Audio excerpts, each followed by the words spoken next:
नमस्कार, बहुत स्वागत है आपका। आप न्यूज़ नेशन का डिजिटल प्लेटफ़ॉर्म देख रहे हैं। मैं हूँ आपके साथ ज्योति, मेरे साथ मेरी सहयोगी खुशबू मनोरमा मिश्रा और आज हम बात करने वाले हैं नीट यूजी 2024 रिजल्ट्स की। बिल्कुल। और इस पर बात इसलिए होगी क्योंकि आज सुप्रीम कोर्ट का काफी महत्वपूर्ण फैसला सामने है, काफी महत्वपूर्ण बातें सुप्रीम कोर्ट की तरफ से कही गई हैं।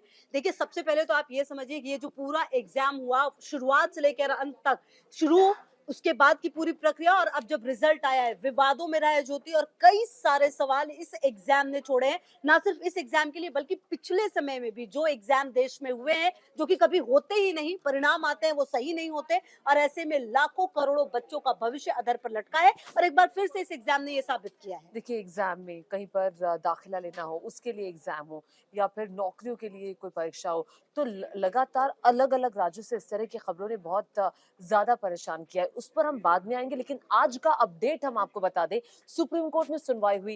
नेशनल टेस्टिंग एजेंसी यानी कि एनटीए ने अपना रुख साफ किया और एनटीए ने कहा कि हम उन छात्रों की परीक्षा को रद्द कर रहे हैं जिन्हें ग्रेस मार्क्स हमने दिए थे। 1563 ऐसे छात्रों की संख्या है जिन्हें ग्रेस मार्क्स दिए गए थे। इन छात्रों को ग्रेस मार्क्स इसलिए दिए गए थे क्योंकि शॉर्ट ऑफ टाइम था, यानी कि वक्त की कमी थी, एग्जाम देरी से शुरू हुआ। बिल्कुल। और अब इनके एग्जाम 23 जून को होंगे, ये भी आप सुन लीजिए। और इनके जो रिजल्ट है वो 30 जून से पहले जारी करना होगा। हालांकि देखिए, काउंसलिंग प्रभावित नहीं होगी उन बच्चों की जो कि बाकी के बच्चे हैं, मतलब उनकी काउंसलिंग होगी। बहरहाल ज्योति, देखिए, सबसे बड़ी बात यह है कि जब आप इस तरह के बड़े लेवल के एग्जाम होते हैं, एक बच्चा सिर्फ एग्जाम नहीं देता, पूरी फैमिली एग्जाम देती है। और जब इस तरह की बातें इस तरह के एग्जाम में होती है, कई सारे सवाल छोड़कर जाती है। बिल्कुल, कई सारे सवाल छोड़कर जाती है और छात्रों का प्रतिशोध देखने को भी मिला। सड़कों पर छात्र सड़कों पर उतरे। वो बार-बार एनटीए के लिए सवाल उठा रहे थे कि एनटीए की तानाशाही नहीं चलेगी, एनटीए की तरफ से एग्जाम को ठीक ढंग से नहीं कराया गया। 2016 से एनटीए नीट का एग्जाम करा रही है।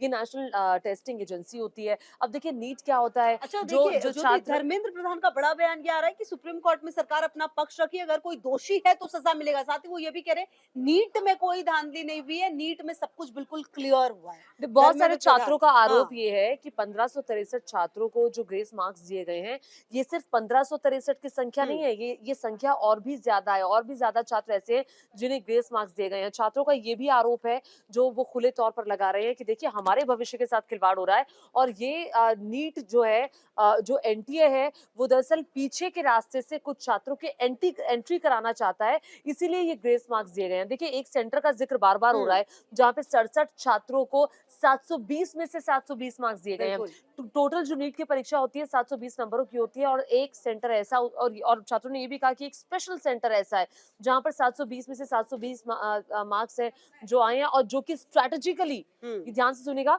जो कि छात्रों की तरफ से कहा है कि स्ट्रेटेजिकली इम्पॉसिबल है, ये आ ही नहीं सकते। अच्छा, और इस पे ज्योति जो बात आप कह रही है, इसमें एनटीए ने क्या कहा है? उन्होंने कहा है कि 67 में से 44 स्टूडेंट्स को आंसर की में बदलाव होने की वजह से बोनस मार्क्स मिले हैं, और इस वजह से इन स्टूडेंट्स ने परफेक्ट स्कोर किया है। एनटीए का जवाब इस पर है, जो जिक्र हम कर रहे हैं कि एक ही सेंटर पर इतने सारे बच्चे जो है वो रैंकिंग 1 कैसे आ गई है। और देखिए छात्रों की तरफ से ये भी मांग की गई थी, क्योंकि 3 याचिकाएं आज सुप्रीम कोर्ट में आई। एक याचिका तो ये थी, छात्रों ने कहा कि ये धांधली कैसे हुई, धांधली को लेकर ये पूरी बात थी कि क्यों आखिर इतना मिसमैनेजमेंट था, क्यों आखिर ग्रेस मार्क्स देने पड़े टाइम मैनेजमेंट की तरफ से, क्यों परीक्षा टाइम पर शुरू नहीं हो पाई कई सारे सेंटर्स में, क्योंकि ये भविष्य का सवाल है।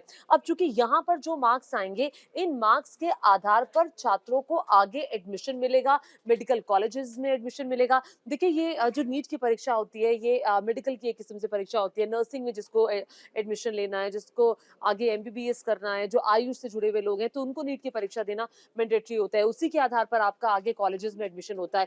तो ये एक किस्म से जब ये चूंकि यूजी की परीक्षा के बाद जब आपको आगे बढ़ना है, इस क्षेत्र में आगे बढ़ना है, तो इसके लिए बहुत इंपॉर्टेंट है। यहाँ के मार्क्स आधारित होते हैं, यहाँ के मार्क्स ये तय करते हैं कि आपका एडमिशन जी। किस बड़े कॉलेज में होने वाला है, आपको हम्म। सीट मिलेगी, आपको नहीं अच्छा, मिलेगी। देखिए ज्योति, ये 25 लाख हाँ, छात्र थे, लगभग, लगभग हाँ, लगभग। 24 लाख अच्छा, कुछ थे, इसमें 25 लाख छात्र थे। हम्म। मैं 1 मिनट में बात जी पूरी जी। कर लूं। और 1 लाख से ज्यादा की महज सीटें हैं। हाँ। अब देखिए छात्रों का कितने लंबे अरसे से उन्होंने तैयारी इंतजार की किया होगी, हुआ होगा, बिल्कुल इंतजार किया, बिल्कुल। तैयारी की, पूरा घर प्रभावित होता है। बिल्कुल, आपने यही बिल्कुल ज़िक्र ठीक कहा लगातार हम था। कह रहे ज्योति, बिल्कुल। पूरा घर प्रभावित होता है जब एक बच्चा पढ़ाई कर रहा होता है, माँ-बाप, उसके भाई-बहन सब प्रभावित होते हैं। इतनी मेहनत से जाकर आप एग्जाम देते हैं और फिर ग्रेस मार्क्स के आधार पर किसी को एंट्री मिल जाए, किसी को ज्यादा मार्क्स मिल जाए और उसका एडमिशन हो जाए, और जो कैपेबल छात्र है उसका एडमिशन ना हो पाए, यही एक वो दुख था जो छात्रों के अंदर था। बिल्कुल, और इसलिए लगातार देखिए विवाद हुआ है, लगातार कई जगहों पर आंदोलन किए गए हैं छात्रों की तरफ से। अच्छा देखिए, एक बात जिसका ज़िक्र मैं ये कर रही थी कि देखिए होता क्या है इससे कि एक-एक रैंक से अब आप समझिए कि अगर 67 स्टूडेंट्स को नंबर 1 रैंक मिली 720 में, तो जो बच्चे जो मान लीजिए 700 नंबर लेकर आए होंगे या 680 नंबर लेकर आए होंगे, उनकी रैंकिंग कितने पीछे चली गई होगी।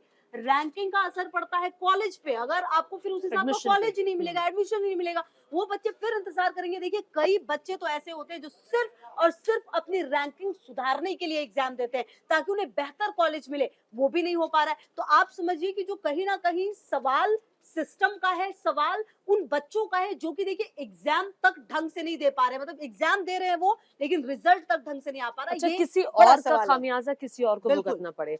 आप पूरी तैयारी के साथ एग्जाम सेंटर पे जा रहे हैं, एग्जाम दे रहे हैं, लेकिन वहां पर व्यवस्था ठीक नहीं है। ये सिस्टम की गड़बड़ी अच्छा है, देखिए ये ज्योति, सिस्टम का ये देखिए प्रॉब्लम है। आपके हम पिछले कितने समय से इस तरह की खबरें पढ़ रहे हैं। आप राजस्थान ले लीजिए, हिमाचल, आप यूपी ले लीजिए, आप एमपी। हिमाचल ले लीजिए, मतलब हर राज्य की कमोवेश ऐसी स्थिति है जहां पर कोई भी एग्जाम बिना किसी धांधली के इस तरह से पूरा ही नहीं हो पा रहा, बिना विवाद के पूरा नहीं हो पा रहा। ये कहना भी गलत नहीं है। लेकिन लेकिन सवाल ये उठता है कि जब ये कहा जाता है कि नीट में कोई भ्रष्टाचार नहीं है, जिसका हाँ, आरोप छात्र लगा रहे हैं, बिल्कुल। सेंटर अगर ये धर्मेंद्र कह रहा है, प्रधान कह रहे हैं हाँ, ये, बिल्कुल सेंटर अगर ये कह रहा है कि कह रहे नीट हैं। में कोई भ्रष्टाचार नहीं है, अगर कोई दोषी होगा तो सजा दी जाएगी, भाई अभी का क्या, अभी छात्र क्या करेंगे? क्योंकि छात्रों को एक दिक्कत ये भी थी, मैं ये क्लियर कर देना चाहती हूँ कि बहुत सारे छात्र ऐसे थे जिनकी तरफ से कहा गया था कि काउंसलिंग पर भी रोक लगा देनी चाहिए। सुप्रीम कोर्ट ने कहा कि काउंसलिंग पर रोक नहीं लगाएंगे। जो 1563 छात्र जिन्हें ग्रेस मार्क्स दिए गए थे, उनकी काउंसलिंग जो है वो बाद में होगी। जब उनका हुँ, 30 जून से पहले रिजल्ट आ जाएगा तो उनकी काउंसलिंग बाद में होगी।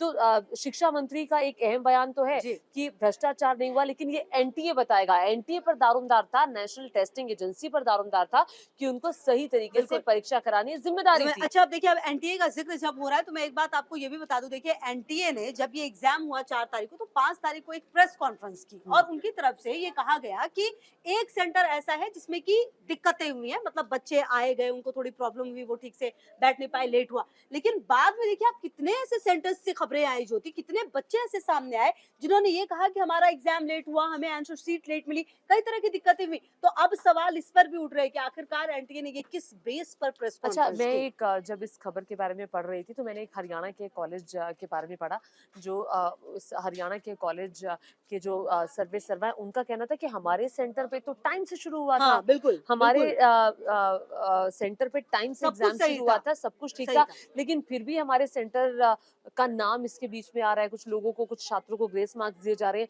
वो समझ नहीं आ रहा था। तो ये धांधली है, इसे धांधली कहते हैं और ये एनटीए को स्पष्ट करना होगा। एनटीए इस मसले पर घिर चुका है, बच्चे एनटीए के खिलाफ सड़कों पर उतरे क्योंकि आपने मजबूर किया, ये आपकी गलती थी कि आप सही ढंग से एग्जाम नहीं करा पाए। और जैसा कि जिक्र खुशबू ने किया कि पिछले कई अरसे से अगर आप देखेंगे कि कहीं पर भर्तियां होनी हो, कहीं एडमिशन होना हो, तो इसका खामियाजा अभी तक भर्तियों तक था, अब बिल्कुल। एडमिशन में भी इसका खामियाजा बिल्कुल, देखिए छात्रों इससे को बड़ी भुगतना पड़ रहा है। विडंबना और क्या होगी ज्योति, आप देखिए ना कि मतलब एक बच्चा जो तैयारी कर रहा है, वो पूरा डेडिकेशन के साथ एक एग्जाम दे रहा है, उसको रिजल्ट तक ठीक से नहीं मिल पा रहा है। मतलब इससे बड़ी विडंबना किसी के लिए कुछ नहीं हो सकती। आप मेहनत करने को तैयार है, लेकिन उसका रिजल्ट नहीं मिल पा रहा। इससे बड़ी शर्मनाक चीज़ कुछ नहीं हो सकती। अच्छा, कुछ छात्रों को मैं सुन रही थी, उनका ये कहना था कि देखिए ये 1563 छात्र नहीं है, हाँ, कई सारे सेंटर्स पर देरी से शुरू हुआ था और एग्जाम जो है वो देरी से शुरू हुआ था। ये बहुत सारे छात्र हैं जिनको ग्रेस मार्क्स दिए गए हैं। ये भी उनका ये कहना था कि यहाँ पर भी धांधली हो रही है, क्योंकि छात्रों को ये लग रहा है ना, अब वो लगेगा क्योंकि एक बार हो गया, छात्रों को ये कॉन्फिडेंस नहीं आ पा रहा है। हुँ। वो दुविधा में है कि हमने तैयारी की, हमने क्या गलती की, जो अगर जिनका एडमिशन नहीं होगा, अच्छा लेकिन ज्योति, जिनके मार्क्स एक थोड़े, बात सोचिए। एक मिनट, जिनके हुँ, मार्क्स थोड़े से हुँ। पास में होंगे और जिनका एडमिशन नहीं होगा, उनको लगेगा कि हम सिस्टम का शिकार बन गए। अब देखिए ना 1563 छात्र जिनकी बात हो रही है, जिनको ग्रेस मार्क मिला है, ऐसा नहीं है कि इसमें से कुछ बच्चे ऐसे नहीं होंगे जो एक्चुअली टैलेंटेड होंगे।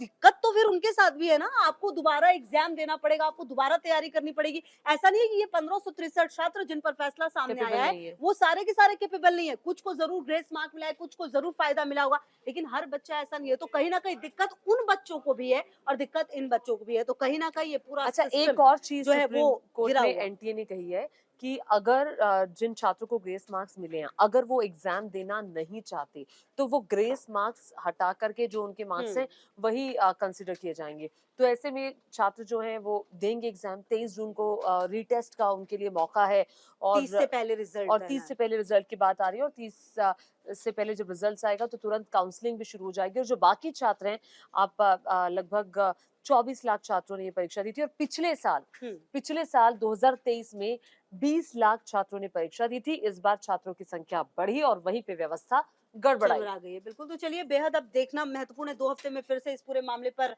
जो रिपोर्ट है वो माँगी गई है, पूरा सब कुछ पूरा सिस्टम जो है वो घिरता हुआ नज़र आ रहा है इसमें, ख़ास करके एनटीए पर कई सारे सवाल हैं, अब एनटीए अपने सेंटर जवाब कैसे तो इस दे रहा पूरे है। मामले को बिल्कुल, और संभालेगा एनटीए देखना आखिर होगा। क्या जवाब देगा, आप क्या जवाब देंगे, किस तरीके से आपने तमाम व्यवस्था को किया है, अब आप उसको प्रूव करना पड़ेगा आपको। बहरहाल इन सब के बीच जो छात्र हैं, वो कहीं न कहीं हलकान नज़र आते हुए इस पूरे मामले में।